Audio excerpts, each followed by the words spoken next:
Nous allons reprendre les enjeux, les défis autour d'une filière durable. On a parlé de traçabilité, pollution, climat, état des lieux. On va essayer d'avancer un peu. D'abord avec Olivier Rollinger, qui est le parrain d'Éthique Océan. Tu as commencé à instiller le sujet de cet après-midi, tout à l'heure, dans la matinée. L'impact de notre mode et de nos modes plutôt alimentaires sur la planète et sur l'état de cette planète est de plus en plus important. On a pendant des années mangé ce qu'on voulait, comme on voulait, de la façon dont soit on nous l'imposait, soit on avait envie de le faire. On parlait tout à l'heure avec Gilles d'écologie qui ne devait pas être punitive. En revanche, nos modes de consommation aujourd'hui doivent devenir responsables. Et on doit être de plus en plus informé, on doit être surtout de plus en plus conscient que ce qu'on mange a un impact direct au niveau individuel. Parce que c'est facile de se défausser en disant ouais, bon, c'est pas parce que moi je vais faire ça que l'ensemble de la planète va en subir les conséquences. C'est la fameuse théorie de l'aile du papillon. Il y a un moment, il faut être conscient que tout ce qu'on fait a un impact et que notre mode de consommation a un rôle clé dans ce que va devenir l'humanité. Je me suis retrouvé sensibilisé par rapport à tous ces problèmes de l'océan. Pourquoi ? Comme je vous le disais, moi je suis né à Cancale, dans ce petit port de pêche, berceau de l'ostréiculture européenne. Et en face, mes amis normands, en face Granville. Et avec Elisabeth Vallée, on était allé à Bruxelles. Et puis, elle me dit, mais vous avez toujours fait une cuisine de la mer, vous avez fait un livre qui s'appelle 3 étoiles de mer, vous avez considéré que les étoiles Michelin, vous les avez tout de suite données à la cuisine de l'océan.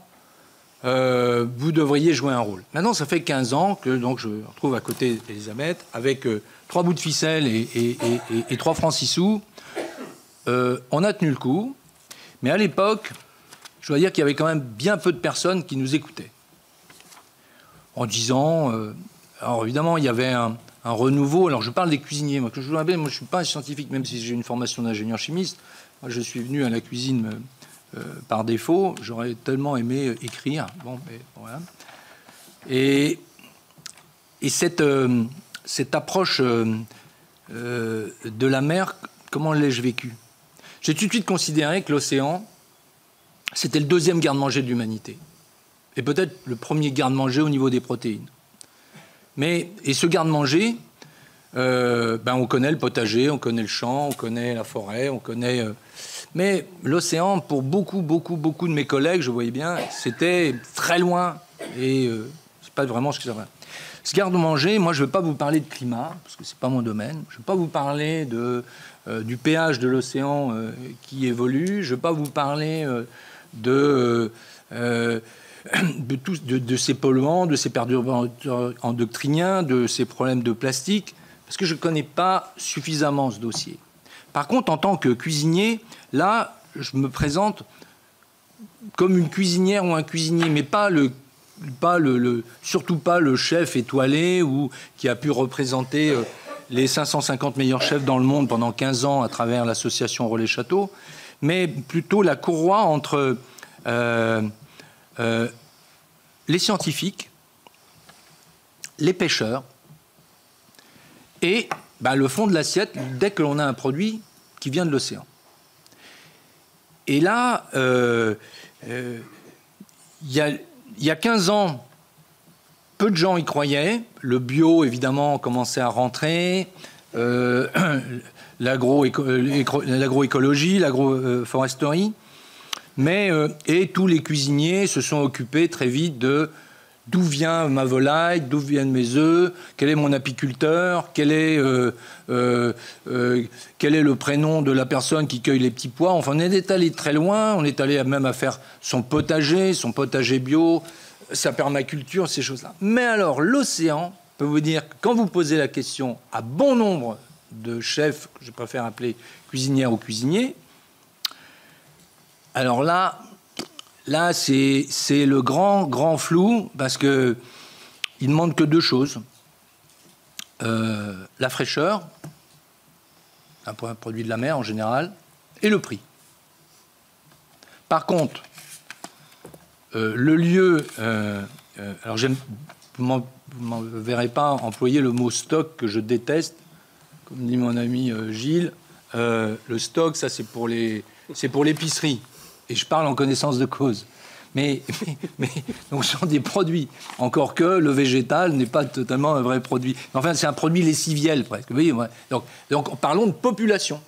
On parle de population, et donc de savoir quel est le lieu de pêche de cette population de poissons, de connaître évidemment la taille minimum pour que ce poisson ait pu se reproduire, et également connaître la technique de pêche qui a permis, est-ce qu'elle était intrusive, est-ce qu'elle a engendré des dégâts collatéraux.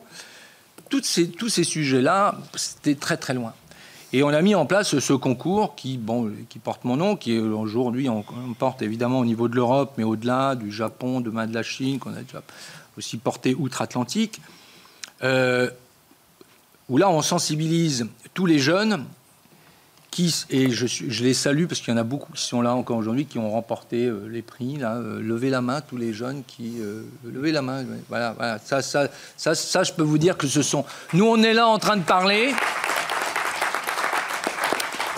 Mais ce sont de véritables ambassadeurs, parce que je vous rappelle que le concours, c'est à la fois de préparer quelque chose de bon avec un poisson que la personne amène elle-même, mais ensuite, l'après-midi, il doit argumenter pourquoi il a choisi ce poisson-là. Et je peux vous dire que ces jeunes femmes et ces jeunes garçons sont absolument redoutables sur la connaissance, elles font preuve d'une maturité, d'une clairvoyance et d'un savoir, moi, qui m'étonne tous les jours. Donc, et pourquoi ?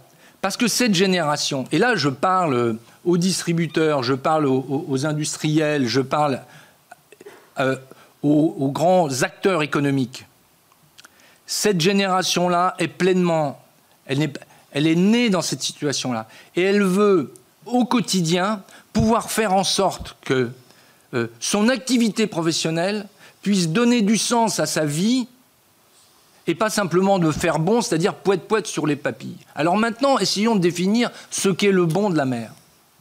Voilà, grande question. Qu'est-ce que le bon ? Le bon, c'est pas simplement une perception organoleptique, mais c'est également... on ne peut pas, aujourd'hui, le bon fait appel à la conscience. Comment pourrions-nous imaginer ingérer un produit alors que l'on sait pertinemment que ce produit va... totalement anéantir une lagune, une rivière, une baie, pas possible. Est-ce que l'on peut décemment trouver qu'une bouchée portée en bouche puisse être bonne si on sait que des gens ont été maltraités socialement, psychologiquement, économiquement? C'est pas possible. Et donc, tous ces enjeux font que la qualité et le bon cette équation a énormément évolué ces dernières années. La preuve en est, enfin c'est l'anecdote, mais je ne sais pas si vous avez vu le dernier interview de M. Le Poulenec qui dirige le guide Michelin et qui veut donner un coup de barre énorme dans ce sens. Et je pense qu'il a raison. Je ne pouvais pas l'imaginer encore il y a 5 ans. C'était même pas envisageable. Donc pour revenir à notre sujet, par rapport à finalement cette commande de poissons, alors on disait que c'était à 23 heures. D'abord, je trouve ça maigre que nous, notre corporation, simplement comme question justement auprès d'un distributeur, de simplement lui dire quel est le prix, ou la même chose qu'hier, ou est-ce qu'il est bien frais, est-ce que... Alors, il y a effectivement une carence, c'est-à-dire un manque de cette première forme d'intelligence qui est la curiosité, parce qu'on est curieux de savoir si sa viande, si c'est une salaire, si c'est une volaille de Bresse, si c'est une volaille de Loué, si c'est une volaille... On veut une connaissance sur le produit le cuisinier. Par contre, lorsqu'il s'agit de la mer, on ne demande que la fraîcheur et le prix. Donc là, il y a une carence.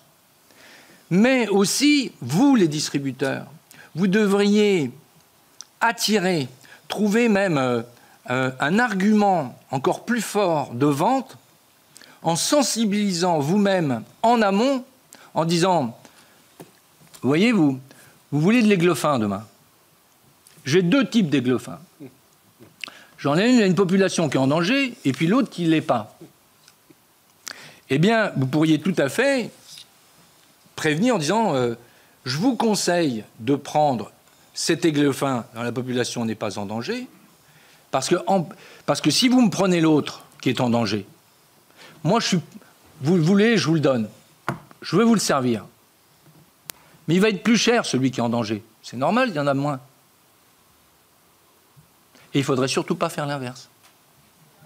En disant que le produit qui est vertueux devrait être plus cher. On sait très bien que les produits conventionnels devraient être plus chers que les produits issus de l'agriculture biologique. C'est l'inverse. Ben ça, il faut le renverser. Ça, c'est un vrai sujet qu'il faut renverser.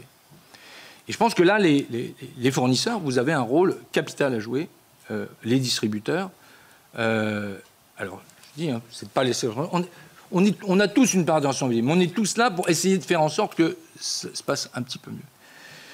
Cette information-là, elle est indispensable. Elle est indispensable si demain vous voulez continuer à être les premiers distributeurs, parce que des gens vont prendre le marché. Et la deuxième raison, c'est vous dire que les cuisiniers qui ne prendront pas conscience de ces choses-là vont être considérés vraiment comme des has-beens. Et là, c'est pas d'être bobo, c'est pas d'être écolo. Il y a les gens, que l'on soit convaincus de cette transformation par de profondes convictions, c'est très bien. Mais celles et ceux qui ne sont pas convaincus, s'ils veulent encore tenir économiquement dans les 10 ans à venir, il faut absolument qu'ils prennent ce virage. Voilà, donc c'est à la fois, j'ai envie de vous dire, un conseil enfin pour moi, des valeurs qui sont... parce que c'est défendre. Moi, quand les scientifiques me parlent et qu'ils me disent ça et ça et ça, ça ne va pas, ce qui fait froid dans le dos, c'est que c'est le vivant qui est atteint. C'est plus notre génération, mais c'est quand même le vivant et l'avenir de nos enfants. Et ne jamais oublier que un cuisinier, une cuisinière, que ce soit dans un restaurant, que ce soit à la maison, c'est prolonger la vie de chacun. Cette immense responsabilité de prolonger la vie de chacun avec toujours ces 2 garde-manger, aujourd'hui en pleine conscience que nous devons, j'aime pas tellement le mot gérer, mais en tous les cas, c'est pas simplement protéger en tous les cas, mais respecter, parce que aussi bien la terre comme la mer sont extrêmement généreuses, mais quand même, il y en a quand même certains qui font tout et n'importe quoi, et on ne peut pas continuer en ce sens. Juste vous redonner un autre exemple. On parlait de la restauration que j'aime pas appeler collective, mais de tous les jours. C'est quand même pas acceptable que sur le port de Lorient et sur d'autres ports, parfois il reste du poisson invendu, alors que l'on sert à nos enfants. Tout à l'heure, ce matin, on en parlait, qui vient de l'autre bout du monde. Ça, c'est pas acceptable. D'abord, pour respect du vivant par rapport à l'animal qui est mort pour rien, et deuxièmement, par respect également par rapport aux pêcheurs qui ont simplement respecté leur travail. Donc, l'ensemble de... Je dirais, maintenant, est-ce qu'il faut vraiment manger du poisson 2 fois par jour? Ça, je laisse le débat se mettre en place. Par semaine. Par semaine, pardon. Et puis de savoir si demain, ce n'est peut-être pas les humains qui auront tellement empoisonné la mer, tellement nous allons l'empoisonner, que nous n'allons plus manger les produits de la mer. Est-ce que finalement la protection de la mer ne vient pas de son début, de son empoisonnement? On a parlé des huîtres avec le plastique et tous les coquillages. On a parlé des métaux lourds. On a parlé des taux de dioxine. On a parlé des perturbateurs endocriniens. On a parlé de toutes ces choses-là. Et quand on voit, on peut parler de l'ANSES de 2 fois par semaine. Et aussi, l'ANSES dit bien qu'il ne faut pas manger du poisson plus d'une fois par mois, du saumon plus d'une fois par mois, pour les femmes qui attendent un bébé ou qui sont susceptibles d'attendre un bébé. Ça aussi, ça fait froid dans le dos quand même. C'est quand même assez révélateur. Donc l'ensemble de ces sujets, on va l'évoquer, mais avant tout, vous dire qu'il y a urgence. Ça fait 15 ans qu'on a commencé à poser ces problèmes-là. Aujourd'hui, beaucoup plus de personnes s'en préoccupent. Je salue en particulier le GHR à nouveau, qui sensibilise l'ensemble de ses adhérents. Mais au-delà, c'est la population, c'est le grand public, et c'est en particulier la jeunesse. Et enfin, je vais terminer par une note quand même un petit peu plus optimiste, c'est qu'on a la chance d'être ici, dans cette maison de la République, d'être en France et d'être en Europe. On peut parler de ces sujets-là, alors qu'aujourd'hui, de l'autre côté, on est capable de dire qu'on peut tout à fait remettre une paille en plastique dans nos gobelets. Voilà, merci.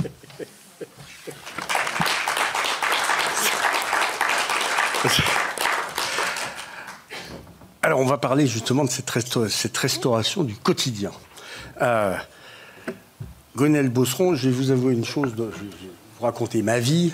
Hier soir, j'ai écouté le président de la République parler d'intelligence artificielle. Du coup, je me suis dit, tiens, je vais faire un jeu. Je vais demander à mon intelligence artificielle sur mon ordinateur de me sortir en 300 signes votre portrait. Gwenaëlle Beauceron est chef de groupe achat alimentaire chez Elior, un des leaders mondiaux de la restauration collective. Il pilote les stratégies d'approvisionnement pour garantir la qualité et la durabilité des produits sélectionnés. Sa vision des choses a permis à Elior de renforcer ses partenariats pour faire mieux. Eh ben, c'est copilote de Word. Je vous jure que je n'ai rien écrit de cette fiche. J'avoue, j'avais un peu peur. Ça va. Vous voyez que l'intelligence... Alors, je ne sais pas ce qu'on doit en penser, hein, mais ça me permet de vous donner la parole pour justement avoir votre vision sur ce qu'Olivier n'aime pas appeler la restauration collective, mais qui en tout cas une restauration qui est importante aujourd'hui, qui concerne à peu près tout le monde à un moment ou à un autre de sa vie. C'est ça, c'est un peu ce qu'on dit toujours. Nous, on sert 1 million de personnes par jour en France, de la crèche à l'EHPAD, donc sur toutes les périodes de la vie de tout et chacun. Et donc forcément, on a un attachement très fort à notre mission de servir des repas sains, équilibrés et maintenant respectueux de l'environnement. C'est devenu une des priorités. Et c'est pas simple. Et encore moins simple sur les produits de la mer. Aujourd'hui, on a un cadre légal. On doit répondre à Egalim, qui est dans la loi climat et résilience. Et c'est pas le Egalim de la GMS qui est sur la contractualisation des prix. Nous, on est sur un Egalim qui est sur une chaîne de valeur qui doit amener la restauration vers plus de durabilité. Donc, par exemple, aujourd'hui, il est attendu dans les contractants nous, on contracte avec du privé et du public. Donc, le public est censé nous faire des demandes de 100% de durabilité sur les protéines, donc viande et poisson. Alors, sur la viande, on va dire les critères de durabilité selon Egalim, ils sont assez simples. Il y en a certains qui sont assez simples avec les labels qu'on connaît tous, label rouge, bio. Et il y en a qui sont un petit peu plus complexes parce qu'on va venir nous parler de cycle de vie, d'externalités environnementales. Et ceux-là sont beaucoup plus compliqués à appréhender. Sur la viande, on s'en sort pas mal. Sur les légumes, c'est pareil. On a les objectifs aussi sur toute la restauration qu'on peut faire. Donc, il y a des produits où on trouve assez facilement de la labellisation, des circuits reconnus avec des plus-values environnementales. Mais les produits de la mer, il y a une collègue qui s'exprimait tout à l'heure, c'est extrêmement complexe. Aujourd'hui, dans la loi, il y a un seul critère qualité qui est mentionné. Je suis même obligé de regarder, c'est pêche durable. Or, des poissonneries pêche durable en France, je crois qu'il n'y en a pas énormément, et 80% c'est du thon rouge. Produit qu'on n'utilise pas sur notre marché en fait. Et donc on utilise aujourd'hui MSC, ASC, mais c'est pas vraiment écrit noir sur blanc dans la loi, donc il y a toujours des clients qui émettent un petit doute. MSC, est-ce que c'est vraiment durable? Qu'est-ce que vous pouvez nous garantir? Donc il y a tout un travail assez compliqué pour aller expliquer notre démarche. Et aujourd'hui, pour la durabilité dans l'achat des produits de la mer, en tant qu'acheteur, on engage vraiment notre responsabilité. Et c'est compliqué, c'est pas reconnu, parce qu'on a des intérêts commerciaux, donc on est toujours mis oui, mais vous faites ce qui vous arrange. Ben, oui et non, on répond à la loi, en fait. Donc,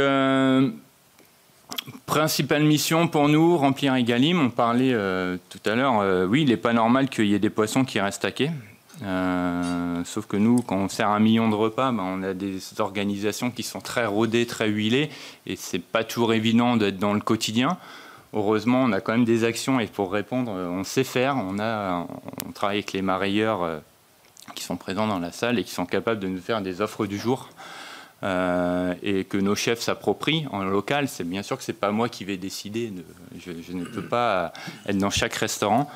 C'est pas moi qui vais décider de ce qui va être choisi, mais du coup, il y a une relation de proximité qui est faite avec les marailleurs pour pouvoir proposer cette fameuse débarque du jour et pouvoir la servir dans nos restaurants. Et il y a une complexité dont je n'ai pas parlé pour la restauration collective. Alors, il y a le prix, on ne va pas revenir dessus, forcément. On n'a pas des crédits matières premières très élevés, mais on s'en sort.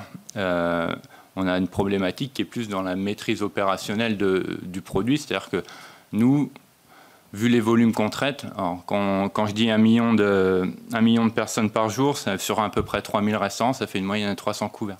300 couverts, on ne peut pas fileter tous les matins des poissons. Les chefs, ils ont en moyenne 2-3 plats à faire en même temps parce qu'on est sur des selfs avec des choix multiples. Donc il nous faut des produits qui soient préparés, donc qui soient prêts à cuire. Donc il y a un vrai travail aussi de connaissance de nos attentes à avoir envers nos fournisseurs et toute la chaîne en amont pour qu'elle prépare les produits qui puissent être livrés dans nos restaurants. Et on a aussi des problématiques. Alors comme je disais, on fait tous les cycles de la vie. La crèche, l'EHPAD, on a un vrai souci arrête et la maîtrise des arêtes dans les produits. Nous, on a des clients, donc nos donneurs d'ordre, hein, on est sur des marchés, on a des donneurs d'ordre. Hein, c'est pas moi je ne décide pas si je mets telle qualité ou telle autre qualité dans l'assiette. C'est un contrat, c'est le client qui a diligenté un cahier des charges. Et donc, on nous demande du poisson, des filets, sans arête. Et qu'on garantisse à 100% qu'il n'y en ait pas. Et là, ça devient très compliqué dans la discussion. Parce que on a les contrats les plus sensibles sont forcément proches de l'océan, où on voudrait bien que les enfants mangent du vrai poisson, comme ils disent, donc du beau filet anatomique fileté, mais on ne veut pas d'arête. Et au moindre arête, on se retrouve souvent devant de très gros problèmes, voire aux tribunaux. Donc c'est des exigences qu'il faut que nous on remonte à la filière d'approvisionnement. Ils sont très au courant et on essaie de trouver des parades. Nos acteurs, nos fournisseurs préparent les filets, font de la palpation, etc. Mais sur la partie fraîche, c'est vraiment très très compliqué.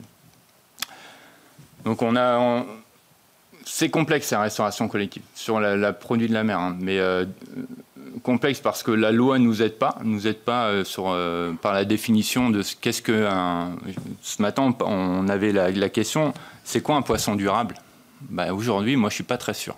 Et pourtant je suis vraiment dedans, au cœur de l'approvisionnement pour 1000 personnes par jour. Ben, je suis pas très sûr de ce que c'est parce que ASC, AMC, ok, pêche durable n'existe pas. Et puis quand on essaie d'aller creuser plus loin, pavillon France, ben, ça veut dire quoi un poisson qui est débarqué avec un armateur français?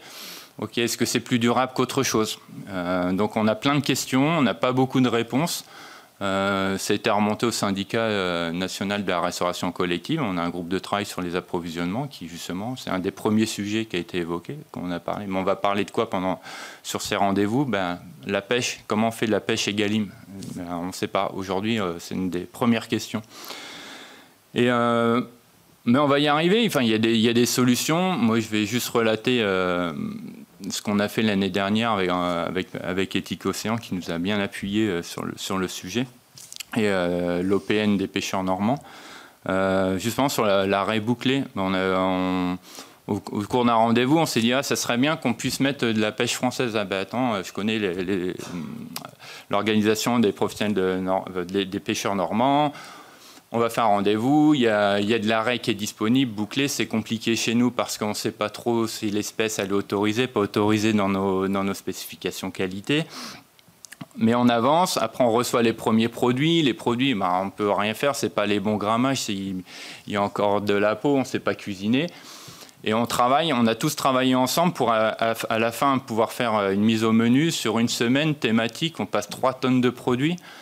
Et c'est une vraie réussite. Donc, juste pour conclure là-dessus, en disant que quand toute la filière se met à travailler ensemble, et c'est pas le distributeur qui est responsable de ne pas proposer ou un tel qui n'a pas fait ceci, c'est vraiment quand on travaille tous ensemble sur un projet clair, on arrive à un résultat qui est très positif et à faire de l'arrêt normande sur de la restauration collective en France, et chose que on n'avait jamais fait avant.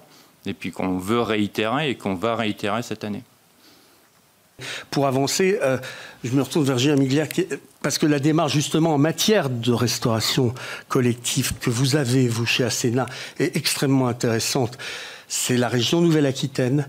Vous êtes coordinateur achat et vous avez une démarche vertueuse autour du bien, du mieux, de la sélection des produits pour des cuisines dédiées.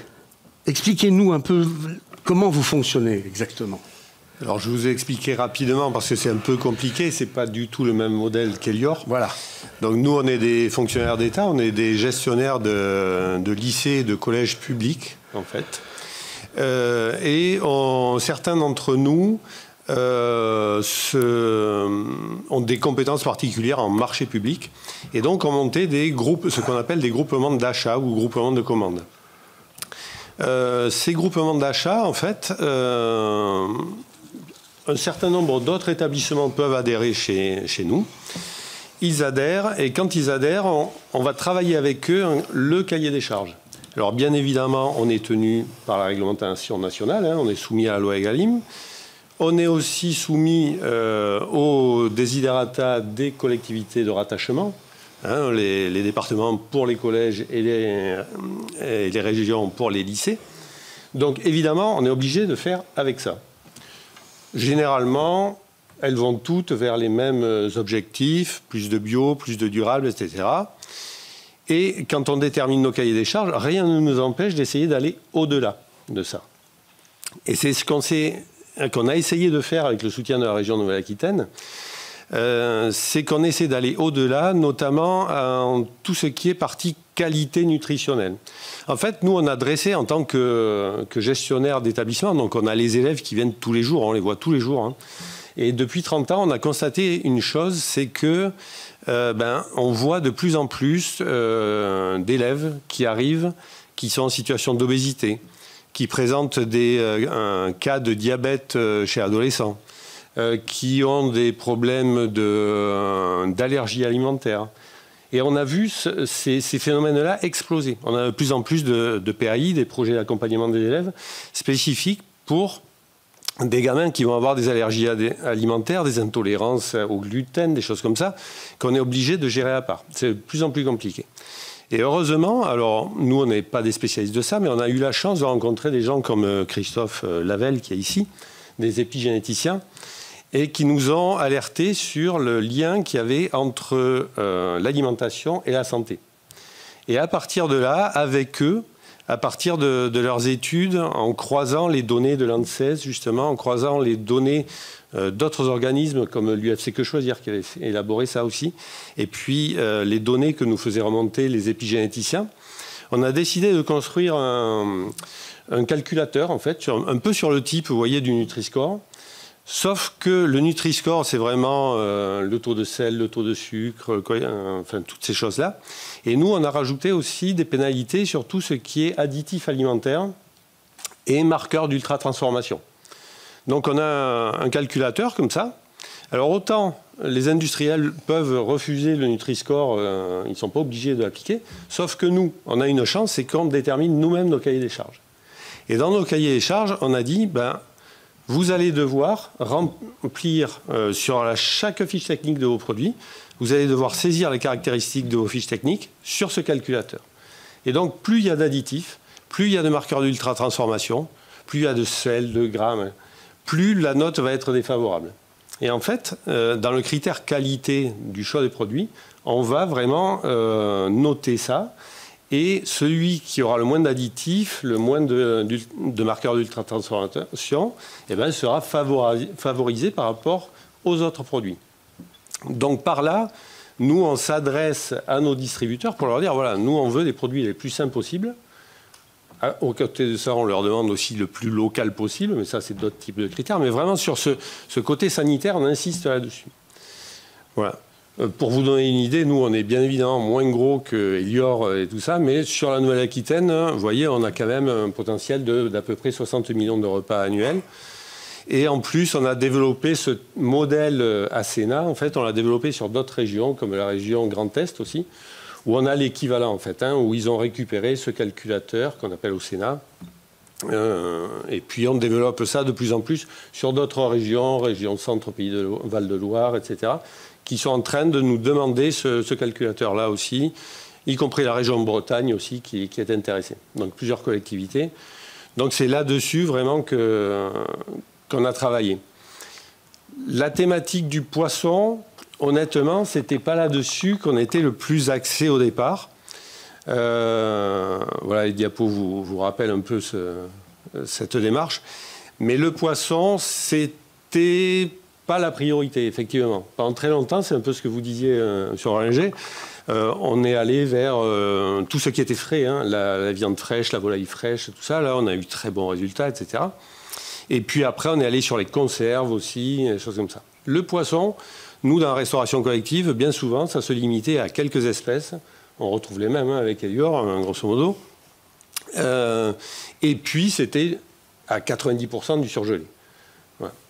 Le seul truc qu'on a fait, déjà, on passe au crible tous les produits surgelés qu'on nous propose au crible, ce calculateur. Donc là aussi, on va voir la présence d'additifs qu'on va noter défavorablement.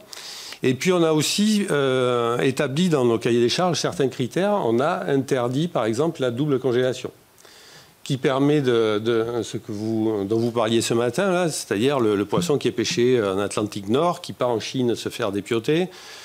Au passage, on lui rajoute un peu d'eau salée, quelques additifs, on le recongèle et on le fait revenir chez nous. Donc ça, au maximum, on l'a éliminé, on interdit la double congélation, et rien que ça nous élimine une quantité d'offres qui ne respectent pas. On arrive toujours à trouver de la simple congélation dans certains produits. Et on sait qu'il y a des produits qui sont à éviter parce qu'ils n'existent qu'en double congélation. Voilà. Donc, on a essayé ça, et sur le poisson, donc on a interdit ou pénalisé ça.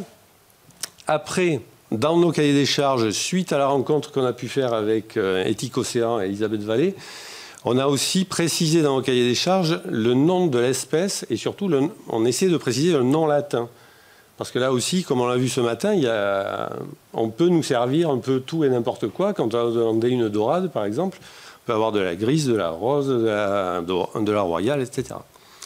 Donc, on fait ce travail pour nommer précisément les espèces. On essaie d'éliminer aussi progressivement certaines espèces dont on sait que, de toute façon, MSC ou pas, c'est pas de la pêche durable, c'est des chaluts de haut fond, d'une grande profondeur, plus de 800 mètres de fond, ça dévaste tout.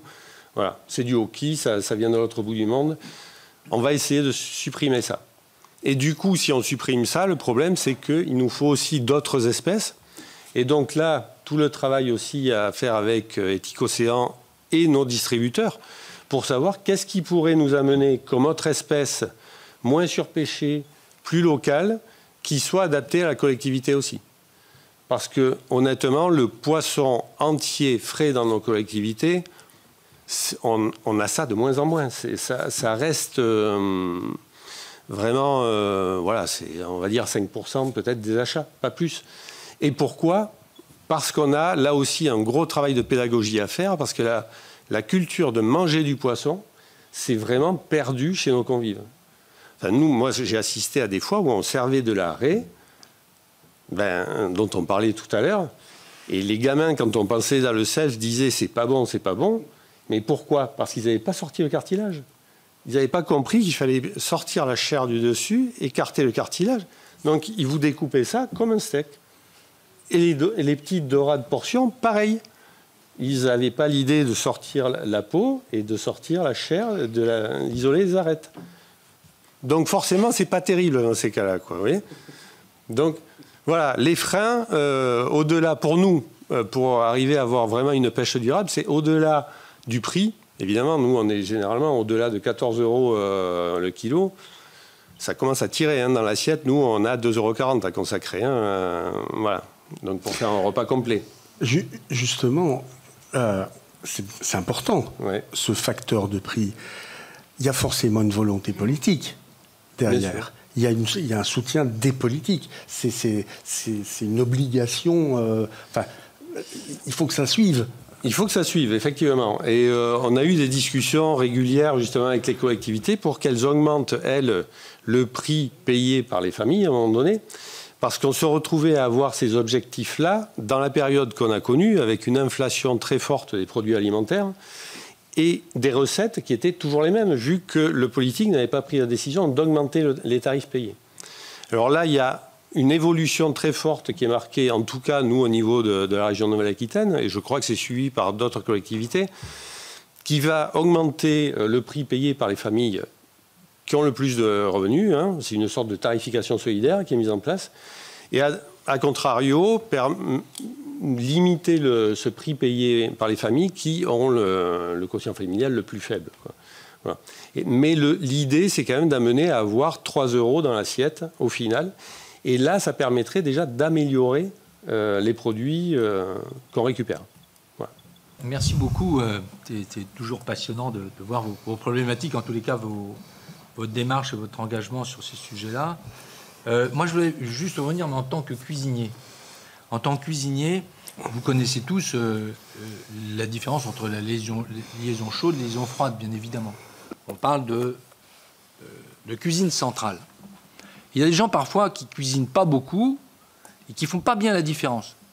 Alors, ici, je suis sûr que vous êtes tous des cuisinières et des cuisiniers avertis, mais ceux qui ne le sont pas, je dis, mais par exemple, vous avez déjà un jour dans votre vie cuit des nouilles, des coquillettes. D'accord? Oui, on peut tous. Alors un jour, vous allez cuire comme ça des coquillettes. Le lundi, vous allez les cuire, alors on les cuit, de l'eau, salée, ouais, on va les goûter, un peu al dente, ce que vous voulez. On le passe, on les rince, on les égoutte et on les met. Et puis là, vous mettez une noix de beurre ou un trait d'huile d'olive et puis on les mange. Peut-être un tour de moulin à poivre, c'est bon. Maintenant, ces mêmes coquillettes, c'est les mêmes. Elles valent le même prix. On est bien d'accord. Là, vous allez les mettre dans une boîte en plastique. Et puis ces mêmes coquillettes, on va les servir, non pas dans 1 heure ou 2 heures après, mais le lendemain, voire le surlendemain. Je peux vous dire que c'est pas facile. Pour vous dire que faire bon avec une cuisine centrale, c'est de la magie. Je dis c'est de la magie. C'est la raison pour laquelle moi je prône évidemment le fait maison. Et d'autant plus le fait maison, tout à l'heure vous parliez aussi beaucoup des plats cuisinés. Et là je vais penser aux cuisinières et aux cuisiniers qui sont souvent dans l'anonymat le plus total, mais qui nourrissent l'ensemble, la grande majorité de la population française, qui ont des moyens extrêmement restreints, mais qui ont envie aussi de retrouver leur vrai métier de cuisiner et de ne pas, et on ne leur sert pas justement des produits déjà même pas ultra transformés, parce que je vois bien que déjà vous avez limité, mais même uniquement transformés. Donc on remet en place des légumeries, des boucheries, et il y a aujourd'hui, alors les gens disent oui, ça c'est de l'utopie. Alors d'abord, de dire à tous ceux qui vous disent que c'est une utopie, que l'utopie c'est le tout début du refus du renoncement. Je préfère être utopique. Voilà. Mais en plus, ça existe. Ça existe justement que dans un département comme la Dordogne, avec un homme qui doit donner le la politique, qui s'appelle Germinal Perrault, et qui a mis, lui, dans son programme politique, que 80% des collèges, les cantines des collèges, seraient une cuisine faite maison, 100% bio, 100% local. Il l'a fait. Et ça marche. On a dit, ah bah oui, mais la Dordogne, c'est un pays de cocagne. C'est très difficile, c'est pas possible. Mais là, venez dans la région parisienne. Ben, on l'a fait. Avec le collectif Les Pieds dans le Plat, c'est à Romainville. Et là, il y avait le grand argentier, parce que tout le monde dit, ah oui, mais ça coûte cher, ça va coûter cher aux familles, ces choses-là. Mais il y avait l'argentier qui l'a annoncé en public, qui n'y croyait pas du tout, qui disait que cette histoire de bio, c'était un truc de bobo, c'était bon truc pour un bon ambiance. Et cet argentier, qui était un permanent de la commune de Romainville, a dû avouer, et en plus, alors il sortait tous ces chiffres, et en plus, ça nous coûte près d'1 euro de moins par jour. Alors là, ce sont des exemples, et vous pouvez aller voir, vous allez sur la commune de Romainville, je vous invite à rencontrer ce maire. Donc ça veut dire qu'il y a des exemples qui marchent concrètement, ça fonctionne, seulement il faut s'en donner les moyens, et puis il faut effectivement à chaque fois qu'il y ait un là politique. Et puis vous dire que, quand même, pourquoi les enfants, pourquoi il y a un revers, et là je me retourne vers vous, madame, qui avez une grande connaissance du poisson, c'est que bien souvent dans les cuisines, pas particulièrement les uns chez les autres, hein, mais on l'a tous donné, le poisson dans la cuisine de tous les jours, dans les cantines, dans les EHPAD, ben, on va dire qu'il est bon lorsqu'il n'a pas de goût. Ça, c'est dans le meilleur des cas. Une espèce de truc blanchâtre, un peu nacré, boire un peu d'eau jaunâtre. Ben, quand il n'a pas de goût, t'es content. Parce qu'au moins, tu essaies de lui mettre une sauce qui a du goût.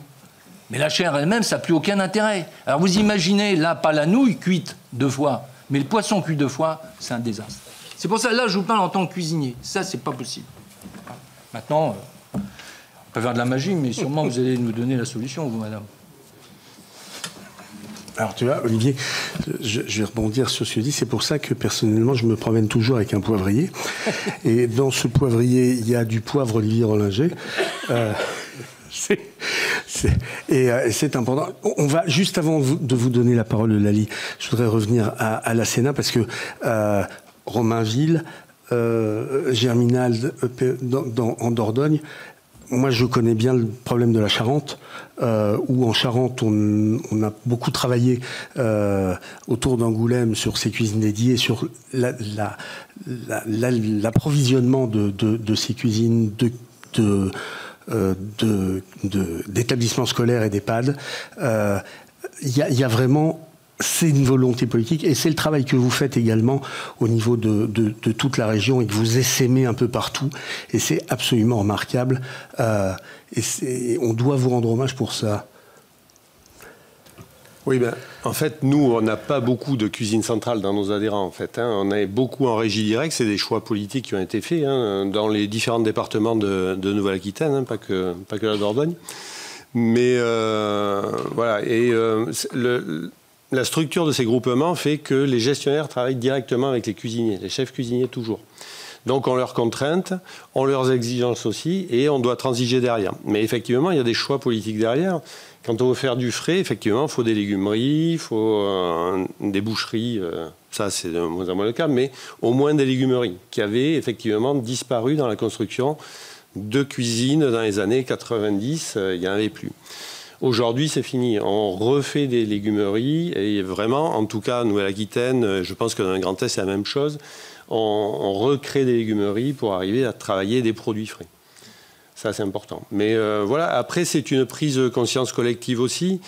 Et je pense que c'est un chemin qui est long à mener.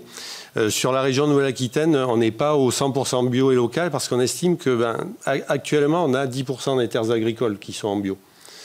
Donc faire du 100% bio, c'est laisser de côté aussi une partie d'agriculteurs. Et nous, on pense qu'il faut les inciter à aller vers du bio, leur donner des aides à aller vers le bio, leur dire que nous, la demande est là, au niveau de la restauration collective. Mais là, tout de suite, si on passait tous à du 100% bio, ça serait compliqué, quoi, parce que on n'a pas trop la ressource. Mais là, c'est que la restauration collective. Mais voilà, après, nous, c'est vraiment l'idée, c'est ça, c'est d'amener tous les producteurs à aller vers le bio et avec les exigences qu'on a. Voilà, un produit bio est forcément plus vertueux qu'un produit conventionnel. Je prononce bien votre nom. Et je suis ravi de vous donner la parole parce que vous avez ce col magique qui est bleu, blanc, rouge, qui signifie que vous êtes meilleure ouvrière de France. Et c'est pas rien. En plus, vous êtes installé dans un village qui est juste sublimement beau, qui est l'île sur la Sorgue, et vous avez décidé d'être bijoutière de la mer, comme vous définissez.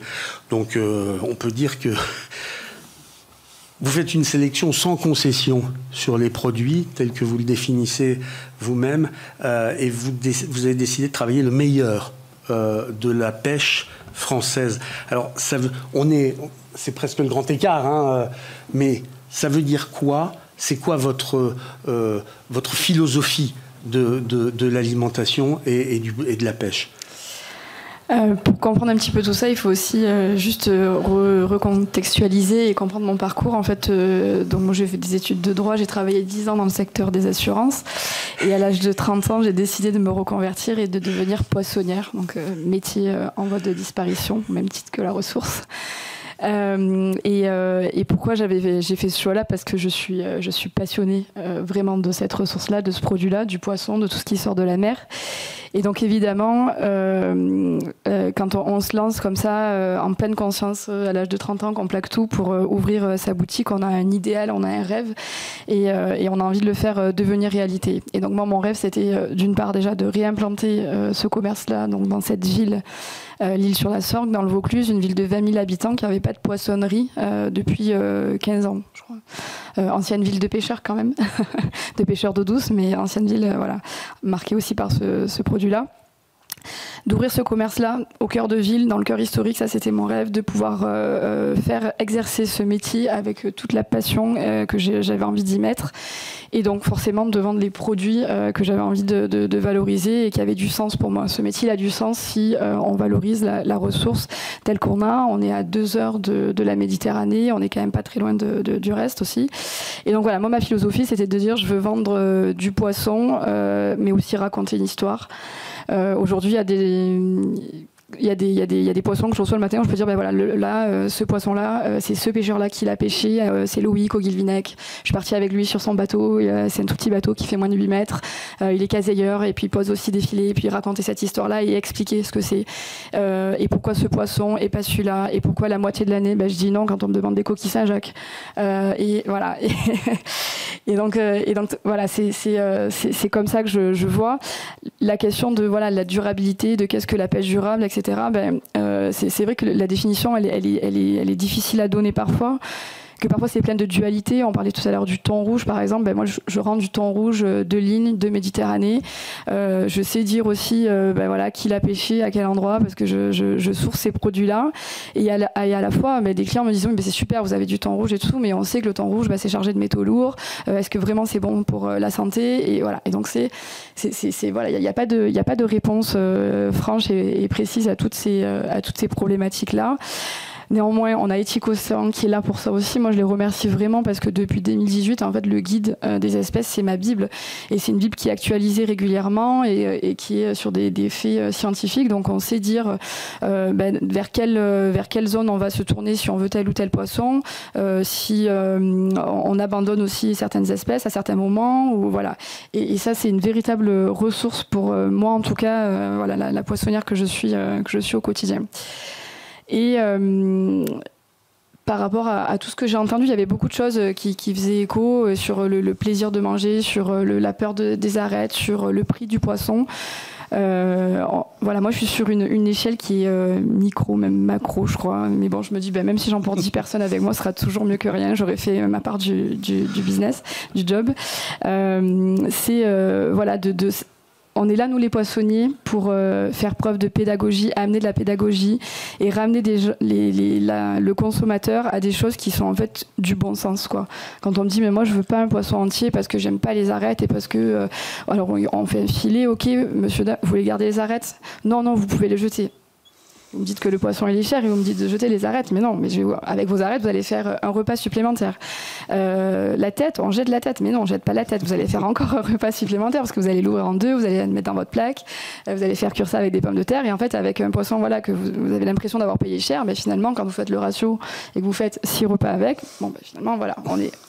Et donc voilà, ça c'est mon métier de poissonnière et puis il y a ce col que je porte fièrement parce qu'il est empreint de beaucoup de choses, mais je crois que la valeur la plus importante qu'il peut représenter, c'est la transmission.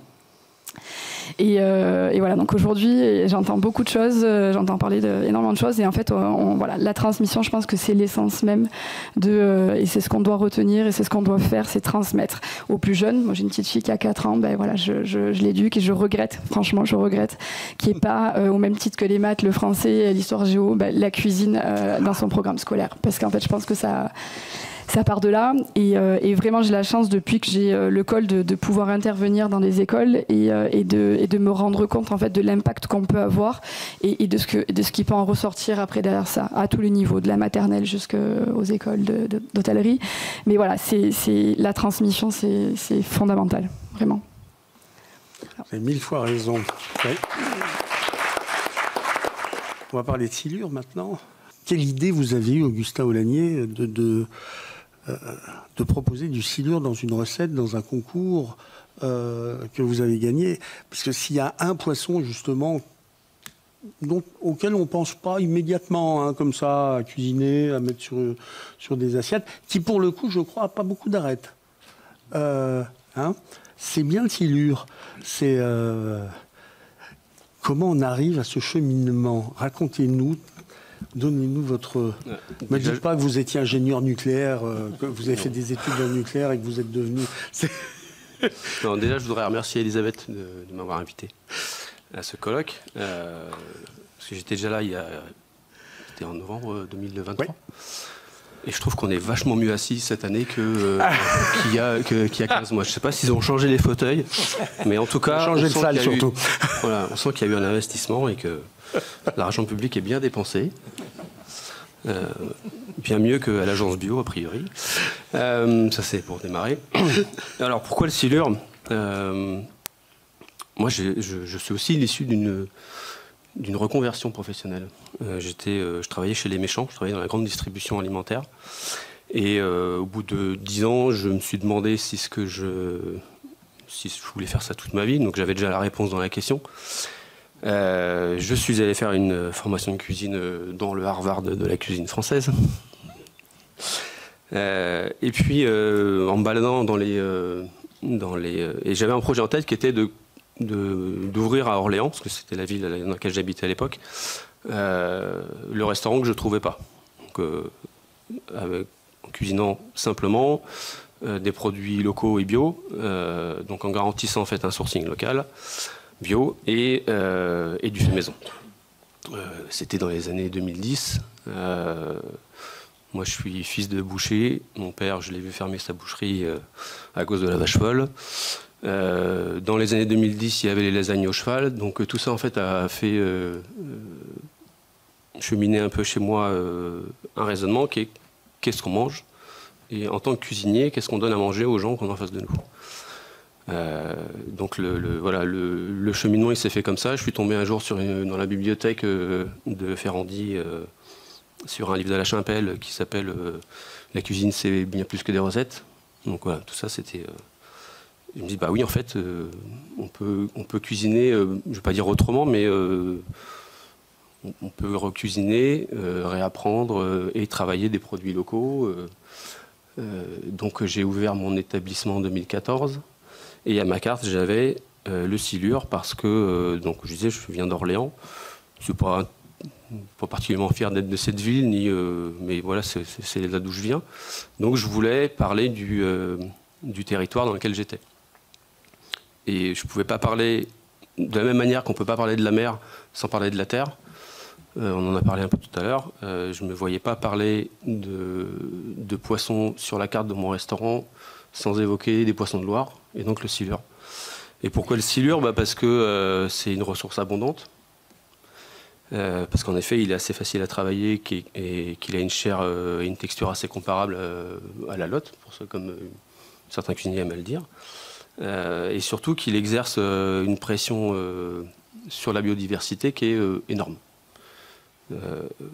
Quand j'ai préparé le concours, je me suis appuyé sur une étude du Muséum d'histoire naturelle en partie et qui démontre que 75%, pour vous donner une idée, c'est une étude qui vise à démontrer la pression qu'exerce le silure sur les poissons migrateurs. 75% des lamproies qui arrivent au barrage de Saint-Laurent-de-Nouan, qui est à côté d'Orléans, sont bouffés, bectés par le silure. Voilà. Au-delà de Saint-Laurent-de-Nouan, il n'y a plus de lamproies. Dans le bassin de l'Allier, il y avait des lamproies, il n'y en a plus. Et ça, c'est que sur ce poisson-là. Alors, le silure n'a pas une belle tête, mais la lamproie, c'est pas non plus... et ça, c'est que sur la lamproie, parce qu'il y a le mulet, il y a la lauze, il y a le saumon, et puis il y a tous les autres, et notamment l'anguille. Voilà. Et l'esturgeon. Voilà. Et l'anguille, on peut pas... L'étude n'a pas réussi à mesurer et à montrer qu'il y avait... que le silure était aussi en cause, mais pour des raisons acoustiques, de prélèvement des informations, mais il y a de grandes suspicions sur l'anguille également. Donc j'ai travaillé l'anguille. J'ai travaillé le silure. Voilà. Et quand j'ai ouvert, je travaillais avec un pêcheur de Loire qui s'appelle Bruno Gabris, qui est situé en amont d'Orléans, à Châteauneuf-sur-Loire. Je l'avais convié aujourd'hui, mais il n'a pas pu venir malheureusement. Il me disait que lui, ça lui arrive régulièrement quand il ouvre un poisson de trouver parfois jusqu'à 7 cadavres de lamproie dans le poisson. Voilà. Quoi d'autre? Et puis tout à l'heure, on parlait un peu de la problématique qu'il y a entre les scientifiques et les pêcheurs. Faut savoir que sur le bassin de la Loire et sur le bassin d'eau douce, ces problématiques-là, en fait, elles sont les mêmes. C'est-à-dire que il y a des interactions entre la pêche professionnelle, la pêche de loisirs et puis les scientifiques qui ne rendent pas les choses très faciles. Puisque les scientifiques disent il faut prélever le silure, il faut réguler, parce que sinon ça extermine tout. Mais il faut arrêter de pêcher les poissons migrateurs. Donc là, les pêcheurs de Loire, ils disent ouais, mais non. Et puis il y a la pêche de loisirs, qui est la deuxième association dans le Loiret, deuxième association sportive du Loiret, juste après le football. Et donc, il y a des attaques de bateaux professionnels des pêcheurs de Loire par les pêcheurs de loisirs, parce que pour les pêcheurs de loisirs, sortir un silure qui fait 2,50 m, c'est du sport, quoi. C'est sympa, quoi. Donc si on les prélève et si on les extermine, il n'y aura plus ça, quoi. Donc voilà, ça ne rend pas les choses très, très faciles pour tout le monde. Mais il faut mettre du silure dans vos cantines. Il y en a plein dans la Garonne. Il faut trouver une filière, il faut créer la filière. Mais rappelle-nous quand même la recette que tu as préparée, qui était quand même un plat remarquable. Merci. Alors, à Orléans, je ne sais pas si tout le monde voit où c'est. En fait, on est tout en haut de la Loire, juste avant que ça redescende vers la mer. Et traditionnellement, les bateaux qui remontaient pour ramener le vin à la capitale s'arrêtaient à Orléans et on vérifiait si le vin était de bonne qualité. S'il était de bonne qualité, il pouvait continuer son chemin. S'il n'était pas, il restait à Orléans et il était transformé en vinaigre. D'où les vinaigreries d'Orléans. Et donc ça, c'était... Je ne pouvais pas parler de silure d'Orléans sans parler de ça, et je ne pouvais pas non plus parler d'Orléans sans parler du silure, et d'associer aussi mes producteurs de légumes du Val-de-Loire, parce que c'est un terroir très, très riche aussi de primeurs. Et puis, il y a une histoire à Orléans qui s'appelle l'abîme et le bouillon. Il y avait un riche propriétaire qui avait une résurgence de la Loire qui passait sur son terrain. Et ça l'emmerdait parce que ça lui faisait des inondations, donc il a bouché la résurgence. Mais la nature ayant horreur du vide, cette résurgence est ressortie ailleurs, à côté dans une ville qui s'appelle maintenant La Source, voilà, sous forme de bouillon. Donc quand on se promène dans les allées du parc floral de La Source, vous avez un petit panneau qui explique tout ça, voilà, c'est l'abîme et le bouillon. Donc je suis parti de ça en créant un bouillon végétal et puis une sauce à base de moutarde d'Orléans qui symbolise justement physiquement dans l'assiette le trait de l'abîme de cette eau qui part dans le sol et qui ressort sous forme de bouillon. Voilà. Avec des légumes de mon maraîcher. Voilà. Et du coup, maintenant, on a faim. Merci, Olivier. Merci beaucoup. Manon Fouchard, vous êtes chef privé, vous avez été lauréate du concours Olivier Rollinger. Vous avez comme objectif la durabilité du poisson, des produits avec lesquels vous travaillez. Vous accompagnez les candidats qui concourent à cet engagement. Comment on accompagne, justement, comment on fait passer le message, que ce soit à la clientèle, que ce soit aux jeunes étudiants, aux jeunes candidats qui viennent concourir. Quel est votre engagement? Comment il se constitue, comment il se concrétise, cet engagement dans la durabilité du poisson et auprès d'Éthique Océan? Alors bonjour, merci pour l'invitation aujourd'hui. Je suis ravie d'être là. Alors, avant tout, comme vous avez pu écouter aujourd'hui, on veut raconter une histoire. Nous sommes des humains.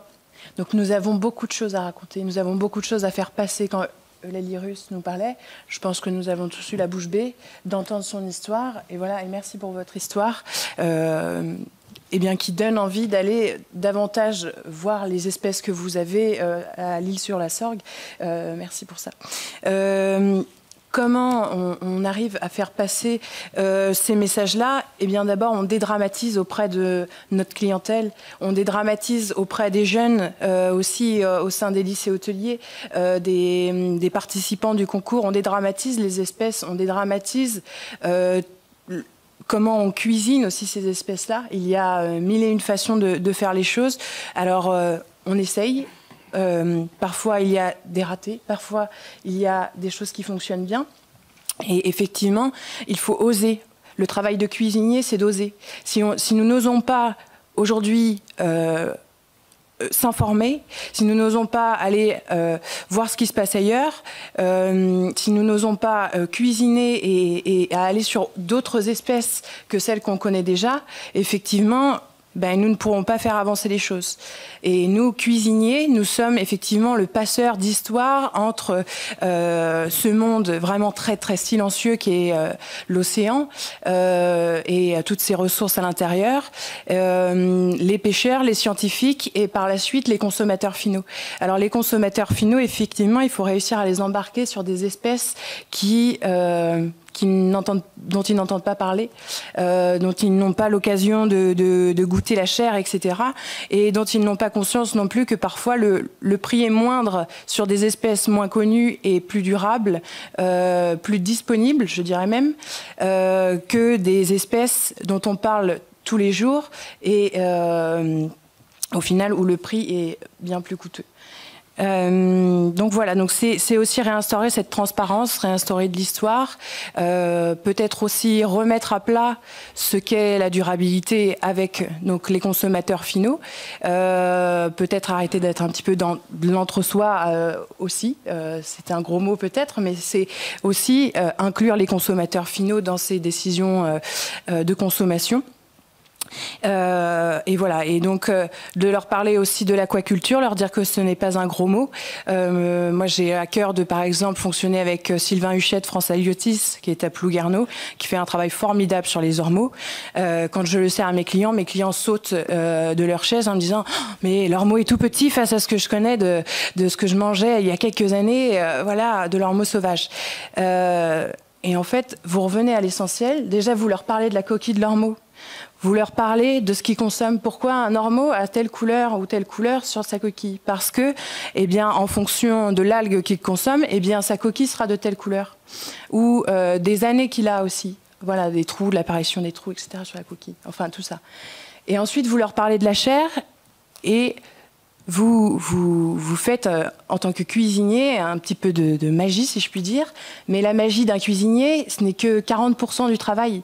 Le travail de ressources, de sourcing, voilà, ce sont grâce à nos pêcheurs, grâce aux informations, Éthique Océan qui nous donne toutes ces informations pour pouvoir être bien informés chaque jour en tant que cuisinier.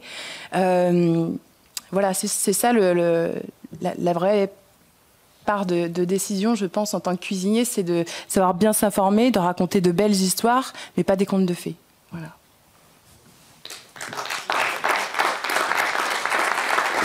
Merci beaucoup. des réactions. Je passe tout de suite la parole à Christophe Lavelle, parce qu'il nous reste assez peu de temps. 10 minutes. Christophe Lavelle, qui est biophysicien.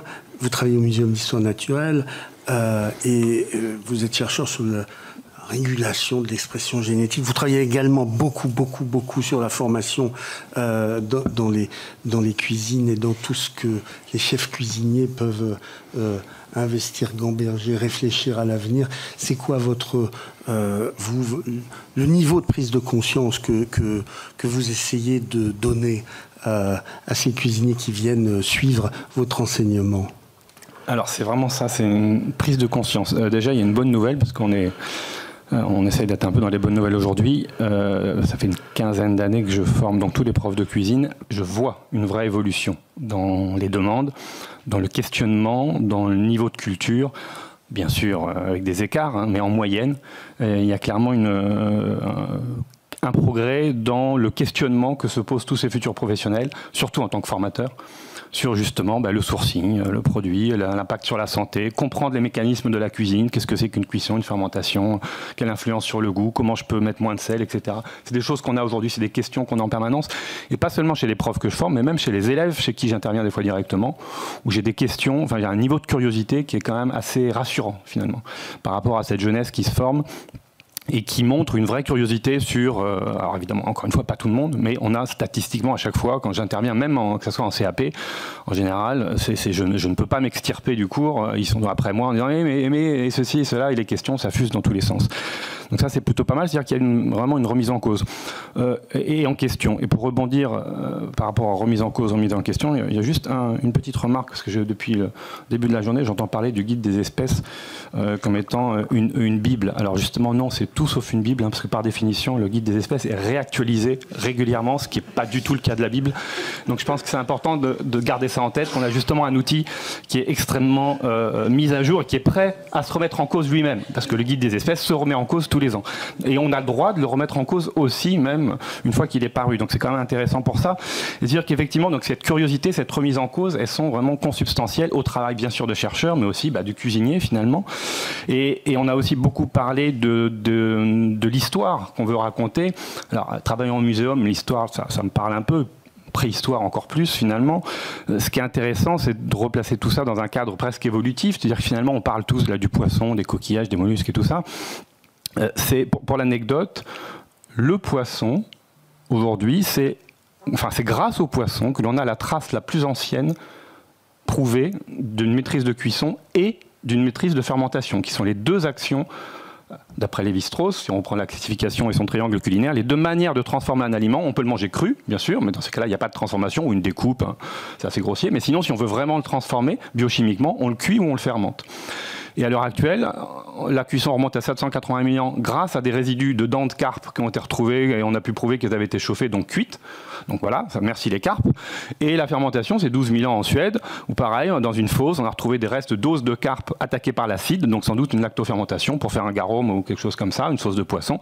Et donc, une fois de plus, le poisson nous montre le chemin en disant, voilà, il nous montre la transformation et l'histoire de l'humanité, parce qu'en fait, la cuisine, c'est notre histoire. L'homme et l'homme et la femme, donc l'humain, et on estime si on veut chercher une distinction entre l'humain et les autres animaux, c'est la cuisine qui lui donne cette distinction, parce qu'aucun autre animal ne cuisine. Les autres animaux font plein de choses, ils chantent, ils dansent, ils font des constructions extraordinaires, mais aucun animal ne cuisine.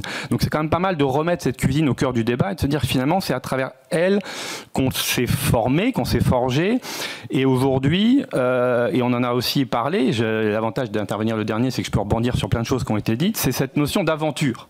On doit être aventureux. Et je crois que c'est toi qui as dit ça, sur l'aventure, effectivement.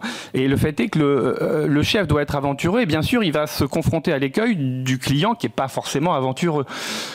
On sait bien tous en tant que restaurateur, effectivement, on met à la carte, si on met à la carte un dos de saumon, tout le monde s'y retrouve. Si on met du taco, le client, soit il va pas demander, il va passer à autre chose. Éventuellement, s'il est un peu curieux, il va quand même demander, tiens, c'est quoi ce truc-là?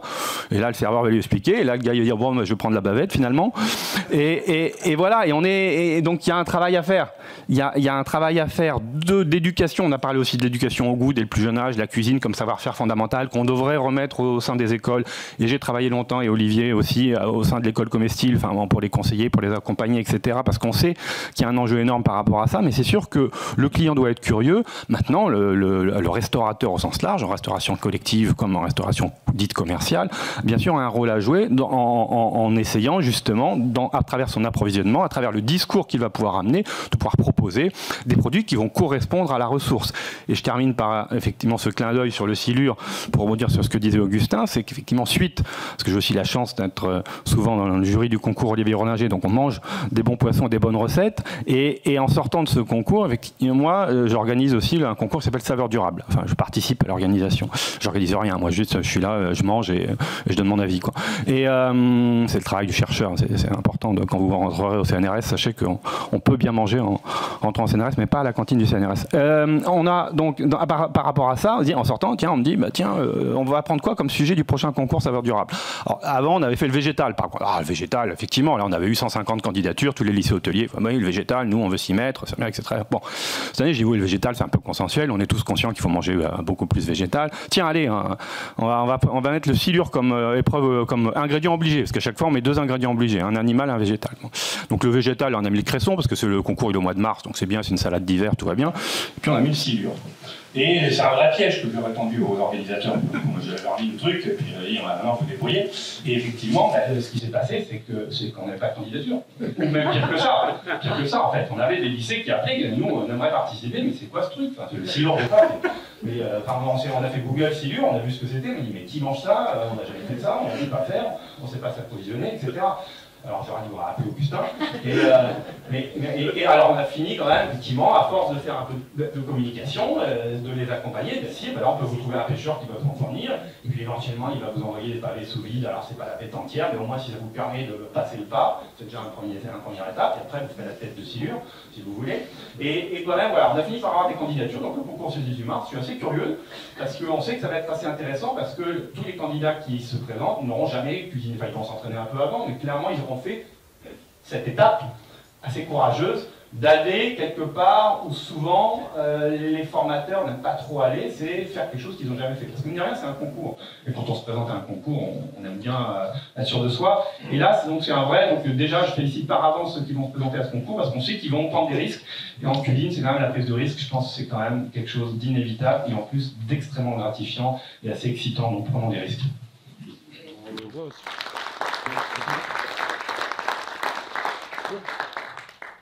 Écoutez, merci à tous de votre venue, parce que alors, je trouve que c'est formidable d'avoir un colloque de ce niveau-là. Merci à tous les intervenants, réellement, parce que qu'est-ce que c'est passionnant d'avoir des gens qui connaissent leur sujet, qui en parlent aussi bien et qui nous font grandir dans nos connaissances à nous. Alors, nous, on est un syndicat de la restauration, de l'hôtellerie, des traiteurs, etc. On avait dit avec Éthique Océan qu'on voulait être responsables ensemble. Cette année, c'était le thème. Je crois que désormais, et là je vais dans les pas de Olivier Rollinger, je crois qu'il faut qu'on soit à l'origine d'une révolution copernicienne. Là, il faut qu'on soit dans l'action, il faut qu'on soit dans l'énergie, dans la volonté, pas seulement de suivre les lois qui existent, il y a des lois, en effet on a parlé d'égalité tout à l'heure, je crois qu'il faut avoir envie d'aller beaucoup plus loin que ça. Olivier l'a tellement bien dit, je lui fais du petit lait pendant tout son discours. Là, je crois qu'il faut faire exploser les données. Alors, de l'autre côté, modestement, on a essayé, avec Pascal Mousset, n'est-ce pas, d'établir, grâce à Éthique Océan, qui est notre partenaire de référence, parce que nous ne sommes pas des spécialistes, nous sommes des professionnels de la restauration, de l'hôtellerie, etc.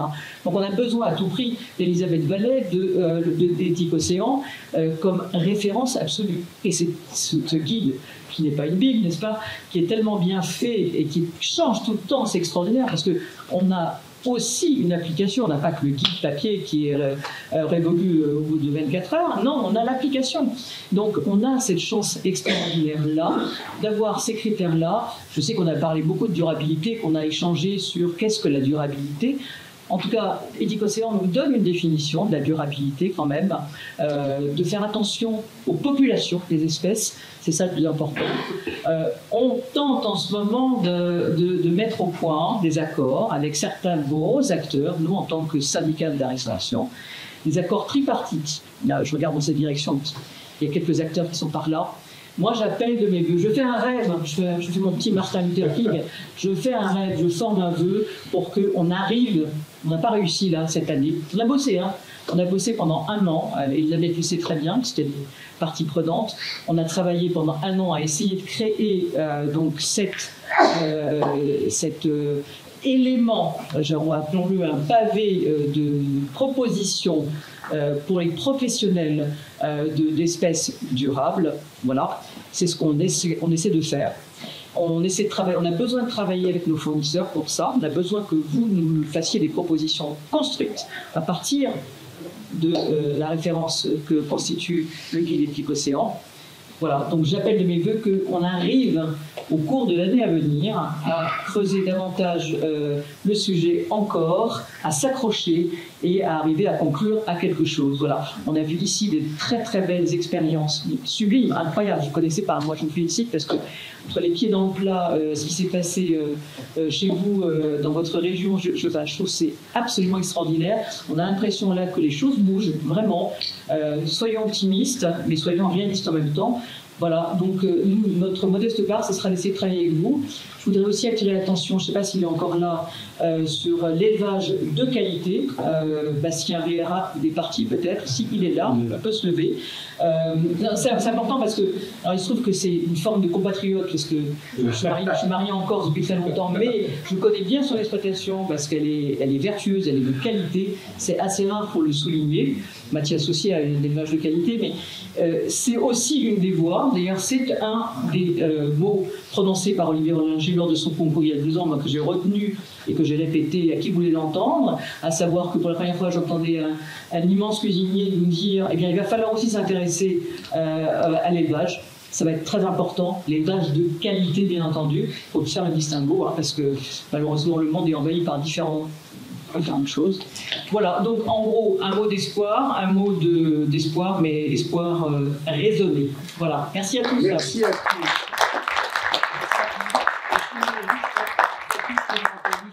Parler de respect et de tolérance, je me rends compte qu'en fait, l'avenir et les vraies révolutions, Valérie, ne se font peut-être pas que dans la recherche de la perfection, mais dans également la tolérance de l'imperfection. Bonne soirée, bonne fin de journée.